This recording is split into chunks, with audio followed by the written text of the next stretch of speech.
ओम अथ द्वितीयोऽध्याय सांख्य योग।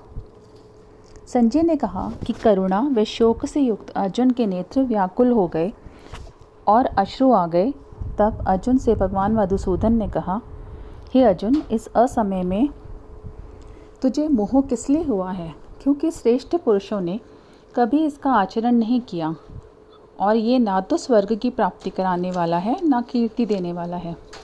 इसलिए हे पार्थ, तू नपुंसकता को प्राप्त मत हो, तेरे लिए उचित नहीं है। हे परम तप, तू हृदय की इस तुच्छ दुर्बलता को त्याग कर युद्ध के लिए खड़ा हो। इस पर अर्जुन ने कहा, हे मधुसूदन, युद्ध के इस मैदान में मैं भीष्म पितामह व आचार्य द्रोण पर किस प्रकार बाण चला पाऊंगा, क्योंकि हे हरिसूदन, वे दोनों ही मेरे लिए पूजनीय हैं। अतः इन महानुभाव गुरुजनों को मारने की अपेक्षा मैं भिक्षा का अन्न भक्षण करना कल्याणकारी समझता हूँ, क्योंकि गुरुजनों को मारकर मैं इस लोक में रक्त से सने अर्थ और काम रूपी भोगों का ही तो उपभोग करूँगा। हमें यह भी नहीं पता कि हमारे लिए युद्ध करना श्रेष्ठ है या युद्ध ना करना। हमें यह भी नहीं पता कि हम जीतेंगे या फिर वे ही हमें जीत लेंगे। जिन्हें मारकर हम जीवित ही नहीं रहना चाहते, वही धृतराष्ट्र के पुत्र हमारे सामने युद्ध के लिए खड़े हैं। अतः कायरता रूपी दोष के कारण अपने क्षत्रिय स्वभाव से गिर चुका मैं धर्म अधर्म के बारे में आपसे पूछता हूँ, और जो भी साधन मेरे लिए कल्याणकारी हो वही मुझे बतलाएं। मैं आपका शिष्य हूँ, अर्थात आपके शरणागत हूँ। आप मुझ पर शासन करें, मुझे मेरा सही मार्ग सुझाएं।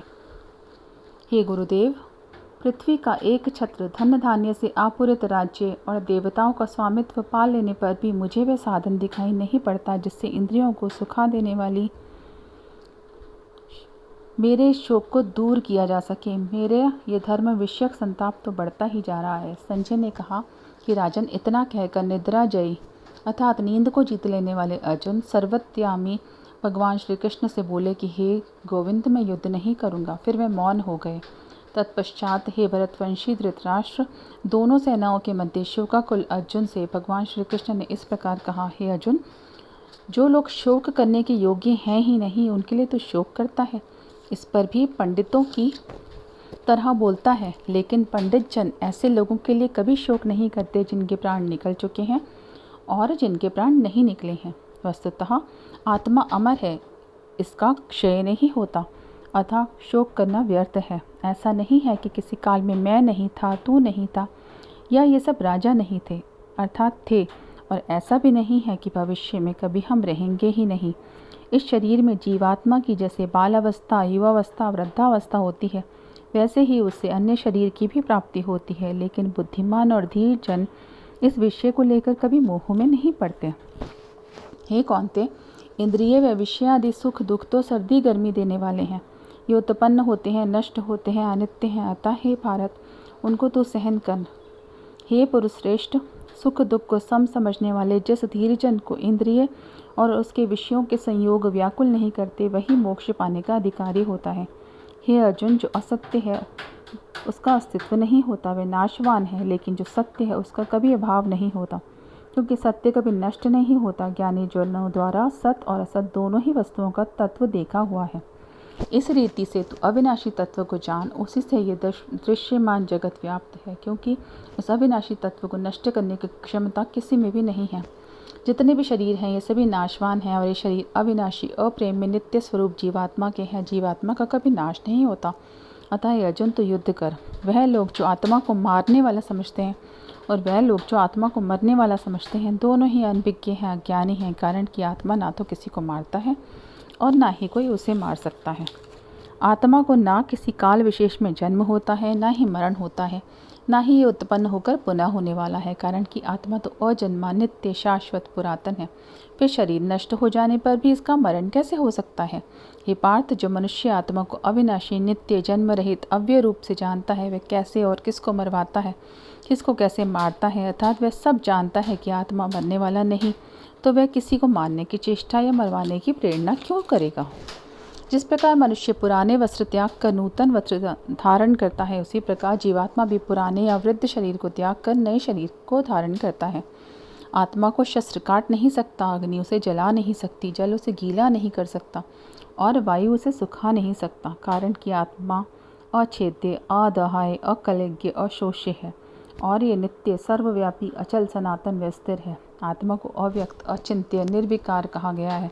अतः हे अर्जुन, तो आत्मा को इस प्रकार का जान कर शोक करने योग्य नहीं है। हे महाबाहो, यदि तू ऐसा मानता है कि आत्मा तो सदा जन्मता मरता रहता है, ऐसा सोचने या मानने पर भी तुझे शोक करने की ज़रूरत नहीं है। कारण कि यदि ऐसा मान भी लिया जाए कि जन्मने वाला निश्चित समय पर मरता अवश्य है, तो जो मरता है उसका जन्म भी होता है, इसलिए भी तुझे शोक करना उचित नहीं है। हे अर्जुन, संसार में जितने भी प्राणी हैं जन्म से पूर्व अव्यक्त थे अर्थात शरीर रहित थे, इस तरह मरने के बाद भी अव्यक्त हो जाते हैं, तब भी शरीर रहित हो जाते हैं। इस तरह ये शरीर मध्य की स्थिति है, तब फिर इस विषय में शोक करने का क्या औचित्य है। हे अर्जुन, यह आत्म तत्व बहुत गूढ़ है। इसे कोई तो आश्चर्य की तरह देखता है, कोई इसका बखान आश्चर्य की तरह करता है। इस तरह कोई महापुरुष इस आत्म तत्व को आश्चर्य की तरह श्रवण करता है तथा कोई तो सुनकर भी आत्म तत्व को नहीं जान पाता। हे भारत, आत्मा सभी शरीरों में अविद्य है अर्थात इसका वर्ध नहीं किया जा सकता, इसलिए सभी जीवों के लिए तू शोक करने के लिए योग्य नहीं है। तुझे शोक नहीं करना चाहिए। निज धर्म को देखकर हे अर्जुन, तुझे व्यय नहीं मानना चाहिए, क्योंकि क्षत्रिय का धर्म या कर्तव्य धर्मयुक्त युद्ध से बढ़कर अन्य कुछ भी नहीं है। हे प्रथापुत्र पार्थ, स्वतः प्राप्त और स्वर्ग के द्वारों को सहज रूप से खोलने वाला इस तरह के युद्ध को भाग्यशाली क्षत्रिय ही प्राप्त करते हैं। अब यदि तो इस धर्म में युद्ध को नहीं करेगा या फिर युद्ध नहीं लड़ेगा तो निज धर्म और यश को गंवाकर पाप का भागी बनेगा। इतना ही नहीं, दीर्घ काल तक रहने वाले तेरे अपयश का बखान करेंगे। यह भी सत्य है कि सम्मानीय व्यक्ति के लिए अपयश मृत्यु से भी बढ़कर है। युद्ध न करने की स्थिति में भी वह लोग तुझे तुच्छ समझेंगे जिनकी दृष्टि में तू परम सम्मानीय है। ऐसे महारथी तुझे युद्ध की से भयभीत हुआ जानकर युद्ध न करने वाला मानेंगे। और सुन, तेरे शत्रु ही तेरे क्षमता की निंदा करते हुए ना कहने वाली बातें कहेंगे। इससे जो दुख तुझे प्राप्त होगा उससे बढ़कर अन्य दुख और क्या होगा। युद्ध में यदि तेरी मृत्यु हो गई तो जो स्वर्ग की प्राप्ति होगी, अथवा युद्ध जीत कर तू पृथ्वी का राज्य भोगेगा। इसलिए यह कौन्तेय, तू युद्ध के निश्चय करके खड़ा हो जा। सुख दुख, लाभ हानि, जय पराजय को समान मानकर तू युद्ध के लिए तैयार हो। इस प्रकार किए गए युद्ध को से तुझे पाप नहीं लगेगा। हे पार्थ, ये बुद्धि तुझे ज्ञान योग के विषय में दी गई है। अब इसी को तू कर्म योग के विषय में सुन। इसके द्वारा तू कर्म बंधनों को पूर्णतः त्याग देगा। कर्म योग में बीज का नाश नहीं होता, न ही फल रूपी दोष लगता है, वरन कर्मयोगी रूपी धर्म का अल्प साधन महाभय से रक्षा करता है। हे अर्जुन, कर्मयोग रूपी कल्याण के मार्ग में निश्चयात्मिका बुद्धि केवल एक ही होती है, लेकिन जो अस्थिर वाले हैं, ज्ञानहीन हैं, कामी हैं, उनकी बुद्धियाँ वस्तुतः बहुभेद वाली व अगिनत होती हैं। ये बात जो भोगों में संलिप्त रहते हैं, जिनकी निष्ठा कर्मफल के प्रशंसक वेद वाक्यों में ही है, जो इन्हीं को सब कुछ मानते हैं, जो प्राप्त करने योग्य वस्तु स्वर्ग को ही मानते हैं, जिनके लिए स्वर्ग से बड़ी कोई वस्तु ही नहीं, ऐसे कथन करता अज्ञानी है और अज्ञानतावश ही पुष्पित वाणी कहा करते हैं। भोग और ऐश्वर्य के प्रति आकृष्ट चित्त वालों अज्ञानों के अंतकरण में निश्चयात्मिका बुद्धि का अभाव रहता है। हे अर्जुन, वेद त्रिगुणों के कार्य रूपी भोगों और उनके साधनों के प्रतिपादन करता है।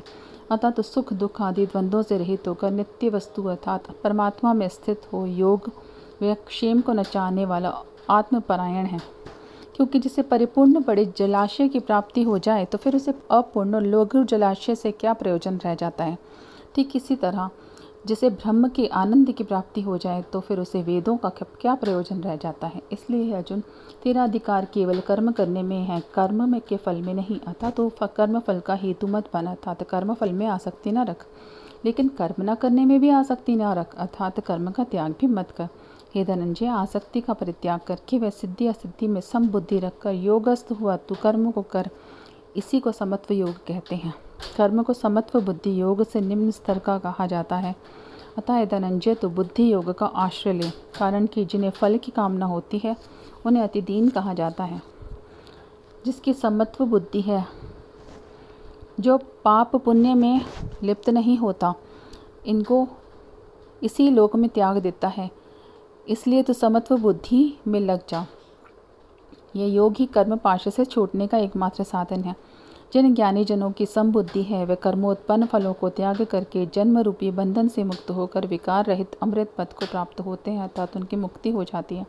हे कौन्तेय, जिस काल में तेरी बुद्धि मोह रूपी कीचड़ को पार कर जाएगी तब तू सुने हुए के वैराग्य को प्राप्त हो जाएगा। अर्थात भोगों से तुझे वैराग्य हो जाएगा। अनेक बातों या वचनों को सुनने से भ्रमित हुई तेरी बुद्धि जब परमात्मा स्वरूप में स्थिर हो जाएगी, तभी तुझे योग की प्राप्ति होगी, तभी तुझे समत्व बुद्धि उत्पन्न होगी तथा परमात्मा से तेरा नित्य संयोग हो जाएगा। भगवान श्री कृष्ण के सारगर्भित वचनों को सुनकर अर्जुन ने कहा, हे केशव, समाधि में स्थित स्थिर बुद्धि पुरुष के लक्षण क्या है? ऐसा पुरुष कैसे बोलता है, कैसे बैठता है, कैसे चलता है, अर्थात वह कैसा व्यवहार करता है, ये बताएं। अर्जुन की जिज्ञासा को शांत करते हुए भगवान श्री कृष्ण ने कहा, हे अर्जुन, जब मनुष्य संपूर्ण मनोकामनाओं का परित्याग कर देता है और आत्मा से आत्मा में ही संतुष्ट रहता है, तब वह स्थित प्रज्ञ अर्थात स्थिर बुद्धि वाला कहलाता है। दुख आ पड़ने पर जिसके मन में उद्वेग नहीं होता, सुख मिलने पर जो सदैव निष्प्रह रहता है तथा जिसका रोग भय क्रोध नष्ट हो जाते हैं, ऐसे मुनि स्थिर बुद्धि स्थित प्रज्ञ कहलाते हैं। जिसका किसी से कोई लगाव नहीं है और जो अच्छी या बुरी वस्तु को प्राप्त करके भी तो न प्रसन्न होता है, न दुखी होता है, न द्वेष करता है, वह स्थित प्रज्ञ कहलाता है। और भी सुन, जिस प्रकार कछुए अपने सभी अंगों को समेट लेता है, उसी प्रकार जब मनुष्य इंद्रियों को उसके विषयों से विमुख कर देता है, तब उसकी बुद्धि स्थिर हो जाती है। इंद्रियों को विषयों से विमुख करने पर विषयों से छुटकारा तो मिल जाता है, लेकिन आसक्ति बनी रहती है। फिर भी जो स्थित प्रज्ञ है, उसकी आसक्ति भी परमात्मा के साक्षात्कार के हो जाने से छूट जाती है। हे अर्जुन, आसक्ति, लगाव या राग नष्ट न होने पर वह इंद्रियां, जिसका स्वभाव ही प्रमथन करना है, साधनारत मनुष्य के मन पर बलात् हरण कर लेती हैं। इन सभी को वश में करके समाहित चित्त से मेरे परायण हो जा, क्योंकि जिसकी इंद्रियां वश में होती हैं, उसी की बुद्धि स्थिर होती है। जो विषयों का चिंतन करता है, उनकी उन विषयों में आसक्ति हो जाती है। आसक्ति होने से उन विषयों को पाने की कामना उत्पन्न होती है और जिन विषयों की प्राप्ति नहीं होती वे, तब क्रोध की उत्पत्ति होती है। क्रोध के कारण मूढ़ता उत्पन्न होती है और मूढ़ता से स्मृति भ्रमित होती है। स्मृति के भ्रमित होने से बुद्धि नष्ट हो जाती है और बुद्धि के नष्ट होने से मनुष्य लक्ष्य से भटक जाता है, अर्थात उसका पतन हो जाता है।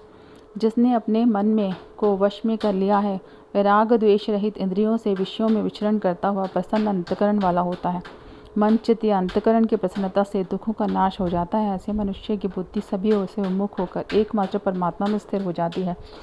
जिसका मन व इंद्रियां वश में नहीं है, उसकी बुद्धि स्थिर नहीं होती। ऐसे अस्थिर बुद्धि वाले के मन में आसक्ति भाव भी नहीं होती और भावना न होने से शांति नहीं मिलती। ऐसे अशांत मन मनुष्य को सुख की प्राप्ति कैसे हो सकती है? जिस प्रकार जल में चलने वाली नौका को वायु अपनी ओर खींच लेती है, उसी प्रकार विषयों में विचरण करने वाली इंद्रियों के मध्य मन जिस किसी इंद्रिय के साथ रहता है, वह एकमात्र इंद्रिय ही अयुक्त मनुष्य की बुद्धि का हरण कर लेती है। इसलिए महाभाव, जिस मनुष्य की इंद्रियों के विषयों से वियुक्त हो गई हैं, अर्थात विषयों से विमुख की जा चुकी हैं, उसी मनुष्य की बुद्धि स्थिर होती है। संसार के सभी जीवों के लिए जो रात्रि होती है, उसमें ब्रह्मज्ञानी जागता है, अर्थात ब्रह्मज्ञानी के लिए वह सवेरा है। इसके विपरीत जब माया में संसार का जागरण होता है, तब योगी की रात्रि होती है। जिस प्रकार अनेक नदियों के जल शांत समुद्र में बिना कोई हलचल मचाए समाविष्ट हो जाते हैं, उसी प्रकार संसार के सारे भोग स्थित प्रज्ञ मनुष्य के बिना कोई विकार उत्पन्न किए समाविष्ट हो जाते हैं। ऐसे पुरुष परम शांति को प्राप्त होता है, ना कि भोगेच्छु। जो मनुष्य सभी कामनाओं का परित्याग करके ममता, अहंकार और स्पृहा से रहित होकर विचरण करता है, उसे ही परम शांति प्राप्त होती है।